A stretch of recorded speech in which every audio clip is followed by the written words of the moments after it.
মুসলমান বন্ধুরে আমার কথাগুলো দিল দিয়ে বুঝবেন। আল্লাহর নবীর জলিল কদর একজন সাহাবী আল্লাহর পয়গম্বর সাল্লাল্লাহু আলাইহি ওয়াসাল্লামের কাছে আসলেন। ডাক দেওয়ার পরে বলে, ইয়া রাসূলুল্লাহ, ইয়া হাবিবাল্লাহ, এই দুনিয়ার ভিতরে আল্লাহ এবং আল্লাহর রাসূলের পরে সবচেয়ে আমার উত্তম ব্যবহার আচরণের সবচেয়ে উত্তম যোগ্য ব্যক্তিকে। ওই মুহূর্তের ভিতরে আল্লাহর পয়গম্বর বললেন, ক্বালা উম্মুকা, তোমার মা। আল্লাহর পয়গম্বর মায়ের খেদমত করার পর আল্লাহর গোলাম আল্লাহর নবী সাহাবী আবার ডাক দিয়ে বললেন, ক্বালা সুম্মা মান, তারপরে কে?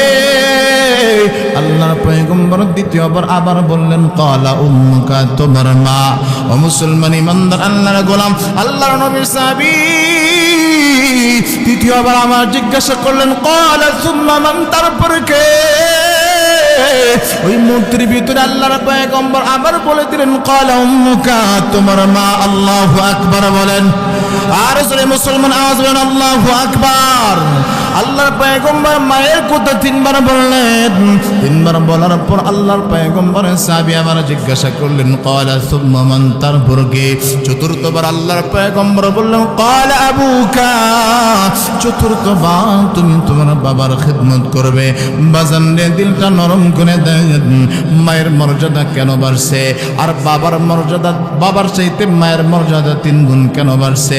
আমার আল্লাহ পাক রব্বুল আলামিন জানিয়ে দিয়েছেন, ওয়াসাইনাল ইনসানা বিওয়ালিদাইহি ইহসানা হামালাতুহু উম্মুহু কুরহান ওয়া ওয়াদা'তুহু কুরহা ওয়া হামলুহু ওয়া ফিসালুহু 30 শাহরা। মুসলমান ইমানদার আল্লাহর গোলাম, মায়ের মর্যাদা বাবার চাইতে 3 গুণ কেন আল্লাহ তাআলা বৃদ্ধি করেছে? 3টা কারণে আল্লাহ পাক রব্বুল আলামিন বাবার চাইতে মায়ের মর্যাদা বৃদ্ধি করেছেন। 1 নম্বর আল্লাহ পাক রব্বুল আলামিন বলেন, ওয়াসাইনাল ইনসানা বিওয়ালিদাইহি ইহসানা হামালাতু উম্মুহু, সন্তান গর্ভে ধারণ করার যে কষ্ট, এটা দুনিয়ার কোনো বাবা কখনো অনুভব করে না। এই অনুভবটা শুধুমাত্র কেবলমাত্র মা অনুভব করে। মায়ের পেটের ভিতরে ছোট্ট বাচ্চা যখন চলে আসে, মা 10 মাস 10 দিন পর্যন্ত কোনো খাবার খাইতে পারে না। মা ঠিক মতো চলাফেরা করতে পারে না। একসাথে খাবার খাইতে বসে, বাবা মা আত্মীয় স্বজন সকলে একসাথে বসে, কিন্তু মা জননী যখন খাবারের পেটের থেকে লুকমাটা মুখের ভিতরে নাই, ওই মুহূর্তের ভিতরে কলিজার টুকরা সন্তান লাথি মারে। লাথি মারার পর মা আর খাবারটা মুখের ভিতরে নিতে পারে না। কলিজার ব্যথা সহ্য করতে না পেরে মা ওই মুহূর্তের ভিতরে জিহ্বায় কামড় দিয়ে লুকমাটা ফেলে দিয়ে সেখান থেকে চলে যায়। ওই মুহূর্তের ভিতরে মা আর খাবার খাইতে পারে না। ও বাজান, এমনি ভাবে শত শত দিন যায়, মা ঠিক মতো খাবার খাইতে পারে না।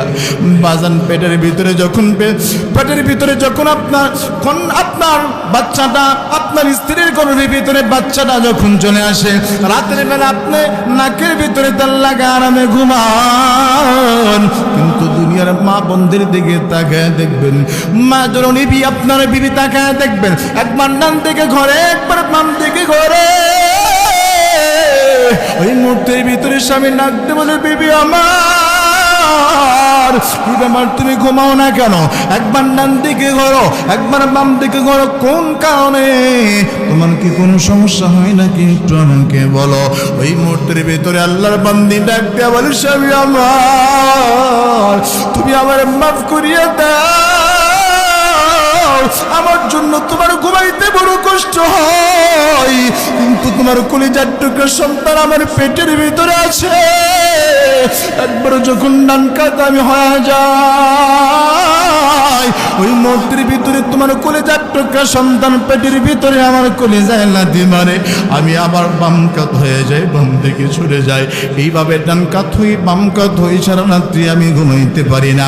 ও বাজান, আল্লাহ পাক রব্বুল আলামিন বলে, হামালাতুহু উম্মুহু এই 10 মাস 10 দিন পর্যন্ত পেটের ভিতরে বাচ্চা ধারণ করার যে কষ্ট,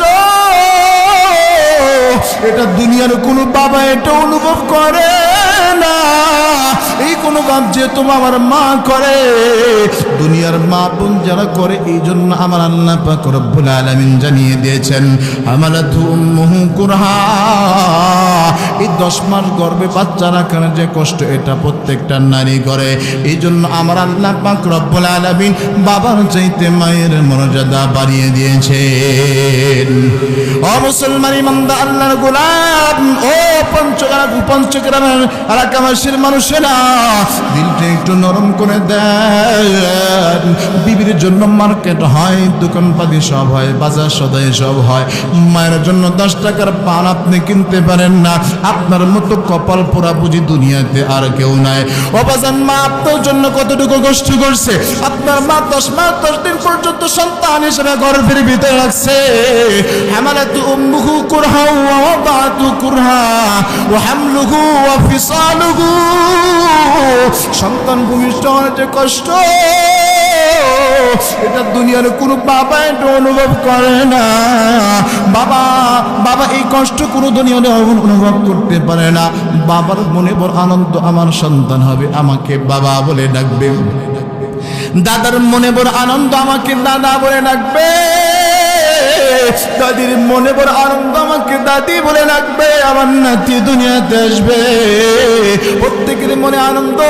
ও মুসলমান ইমানদার আল্লাহর গোলাম, অফিসালুহু, যখন বাচ্চাটা ভূমিষ্ঠ হওয়ার সময় হয়ে যায়, দুনিয়ার মুখ দেখবে, ওই মুহূর্তের ভিতরে ওই বান্দিকে যখন হাসপাতালের বেডের ভিতরে যখন না হয়, ও মুসলমান ইমানদার আল্লাহর গোলাম, অনেক মা বোনদের এমন অবস্থা হয়, পেটের ভিতরে বাচ্চার অবস্থা ভালো নাই। ডাক্তার কোনো যখন গোল টেবিলের ভিতরে বলে সে বসে গেছে, আরে এই কন্যাটাকে যদি বাঁচাইতে চাও, তাহলে পেটের বাচ্চাটাকে মারতে হবে। আর এই বাচ্চাটা যদি জীবিত থাকে, তাহলে এই কন্যাটা দুনিয়া থেকে চলে যাবে। গোল টেবিল বসছে, স্বামীর কাছে বলে, স্বামীর কাছে বলে, শ্বশুরের কাছে বলে, শাশুড়ির কাছে বলে, সকল মানুষ এক বাক্যে বলে দেয়, আরে গাছ যদি জীবিত থাকে ভবিষ্যতে ফল হওয়ার সম্ভাবনা আছে না নাই? কথা বলেন না কেন? সকলের একটা কথা, আল্লাহর বান্দি, আমার কন্যা যদি দুনিয়াতে জীবিত থাকে, ভবিষ্যতে আবার সন্তান হওয়ার সম্ভাবনা আছে। কিন্তু দুনিয়া থেকে যদি চলে যায়, আমাদের কি অবস্থাটা হবে? সকলে এই চিন্তায় যখন বিভোর হয়ে যায়, সকলে ক্রন্দন করে কন্যার জন্য। এই অবস্থা দেখে আল্লাহ বান্দি, আমার আপনার মা যখন বুঝে ফেলেছে, আরে আমার পেটের অবস্থা ভালো না, ডাক্তার যখন আসছে, ওই মুহূর্তের ভিতরে নাকতে বলে, ভাই, আমার পেটের ভিতরে যে সন্তানটা আছে, সন্তানের অবস্থাটাকে একটু জানতে চাই। ওই মুহূর্তের ভিতরে ডাক দিয়ে বলে, বোন, ও আমার বোন, তোমার পেটের ভিতরে বাচ্চার অবস্থা বড় ভালো নাই। তোমাকে যদি বাঁচাইতে চাই, বাচ্চা মারা যাবে। বাচ্চাকে বাঁচাইতে গেলে তুমি মারা যাবে। ওই মুহূর্তের ভিতরে আল্লাহর বান্দি ডাকতে বলে, ডাক্তার ভাই, আমার বাচ্চার কোনো ইচ্ছা নাই। দুনিয়ার আলো বাতাস কেমন হয়, দুনিয়ার নাচ নিয়ামতকে সব আমি দেখেছি, কিন্তু আমার কলিজার টুকরা সন্তান 10 মাস 10 দিন আমি গর্ভে ধারণ করেছি। আমি ঠিক মতো খাবার খাইতে পারি নাই, ঠিক মতো রাত্রে বেলা ঘুমাইতে পারি নাই।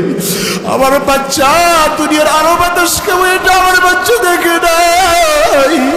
আমি দুনিয়ার আলো বাতাস আর দেখার কোনো ইচ্ছা আমার নাই। আমার জীবনের বিনিময় হলো আমার কলিজার টুকরা সন্তানকে দুনিয়ার আলো বাতাস দেখাইতে চায়। আল্লাহু আকবার বলেন, আর জোরে বলেন আল্লাহু আকবার। প্রাণের মা, মা জননী গো, তুমি মায় আমার দয়ারি সাগর। প্রাণের মা, মা জননী গো, তুমি মায় আমার দয়ারি সাগর। তোমার দুধ খাইলাম, মানুষ আমি হইলাম, কষ্ট আমি পাই নাই জীবনে। প্রাণের মা, মা জননী গো, তুমি মায় আমার দয়ারি সাগর। লিল্লাহি তাকবীর। ও মুসলমান ইমানদার আল্লাহর গোলাম ডাক্তারকে ডাক দিয়ে বলে, ভাই দুনিয়ার সকল আলামত সব নিয়ামত আমি দেখেছি, আমার জীবনের বিনিময় হলেও আমার সন্তানকে দুনিয়ার আলো বাতাস দেখাইতে চাই। ও বাজান, ও যুবক ভাই, সেই মাকে কেমনে তুমি কষ্ট দাও, একটু দিল দিয়ে একটু চিন্তা করো। যে মায়ের নিচে আল্লাহ পাক রব্বুল আলামিনের পয়গম্বর বলেছে, আল জান্নাতু তাহতা আকদাবিল উম্মাহাত, মায়ের পায়ের নিচে সন্তানের বেহেশত রাখছেন কে? ও মুসলমান ইমানদার আল্লাহর কোন এই বাচ্চা হয় প্রসব বেদনার যে কষ্ট, এই কষ্টটা দুনিয়ার কোনো বাবা এটা অনুভব করে না। এই অনুভবটা যেহেতু দুনিয়ার প্রত্যেকটা মা করে, এই জন্য আমার আল্লাহ পাক রব্বুল আলামিন জানিয়ে দিয়েছেন, বান্দা বাবার চাইতে এই জায়গায় দ্বিতীয় গুণ 2 নম্বর মর্যাদা আমি আল্লাহ তাআলা মায়েরটা বাড়ায় দিলাম। ও মুসলমান ইমানদার আল্লাহর গোলাম, ওয়া তানাসুনা শাহরা 3 নম্বর মর্যাদা আল্লাহ পাক রব্বুল আলামিন মায়ের মর্যাদা কেন বাড়াইছেন? বাচ্চা যখন দুনিয়ার বুকে প্রসব বেদনা দুনিয়ার বুকে যখন চলে আসছে, দুনিয়াতে আসার পর বান্দা 2 থেকে 2.5 বছর পর্যন্ত মায়ের দুধ খায়। কথা বলেন না কেন? 2 থেকে 2.5 বছর পর্যন্ত মায়ের বুকের দুধ খায়। রাত্রে বেলা আপনি গভীর ঘুমের ভিতরে আছেন, আপনার কিন্তু সারাদিনে ক্লান্তি আসছে, রাত্রে বেলা ঘুমায় গেছেন, কিন্তু আপনার বিবির দিকে তাকায় দেখবেন সারাটা দিন বাচ্চারা কাপড় চাপড় আপনারা খাবার দাবারের ব্যবস্থা করছে, কিন্তু ঘুমের কোনো সুযোগ হয় নাই। রাত্রে বেলা আবার যখন ঘুমাইতে গেছে, কলিজার টুকরা সন্তানের পেটের ভিতরে বড় ক্ষুধা, মা বলে একবার চিৎকার দিতে দেরি হয়, মা জননী তার সন্তানের মুখে স্তন ঢুকায় দিতে দেরি করে না। ঠিক না? ঠিক বলেন? ওরে বাজান, আপনি ঘুমান, সারাটা রাত বাচ্চাকে খাওয়ায়, 1 দিন নয় 2 নয় 2 থেকে 2.5 বছর পর্যন্ত মা জননী তার সন্তানকে দুধ খাওয়ায়। ও মুসলমান ইমানদার আল্লাহর গোলাম, স্বাভাবিকভাবে যদি কোনো বাচ্চা মায়ের স্তন থেকে দুধ খায়, ও বাজান কমপক্ষে রাত দিনের ভিতরে কমপক্ষে 8 বার দুধ খায়। কয়বার? জোরে বলেন। 8 বার দুধ খায়। ও মুসলমান ইমানদার আল্লাহর গোলাম, প্রত্যেকবার দুধ যখন খায় বাচ্চা স্বাভাবিক খাইলে কমপক্ষে 1 পোয়ার মতো দুধ খায়। যদি 8 বার খায়, বলেন তো দেখি কয় পোয়া দুধ খাইলো? জোরে বলেন। কমপক্ষে প্রত্যেক দিন 2 কেজি দুধ খাইলে বলেন তো মাসে কয় কেজি খায়? 60 কেজি দুধ খায়। এবার হিসাব করে দেখেন 2 থেকে 2.5 বছরে একটা মায়ের স্তন থেকে কতটুক পর্যন্ত দুধ খেয়েছে। এই দুধ খাওয়ানোর বারবার এই বিরক্তি দুনিয়ার কোনো বাবা এটা অনুভব করে না, এই অনুভব করে শুধু মা।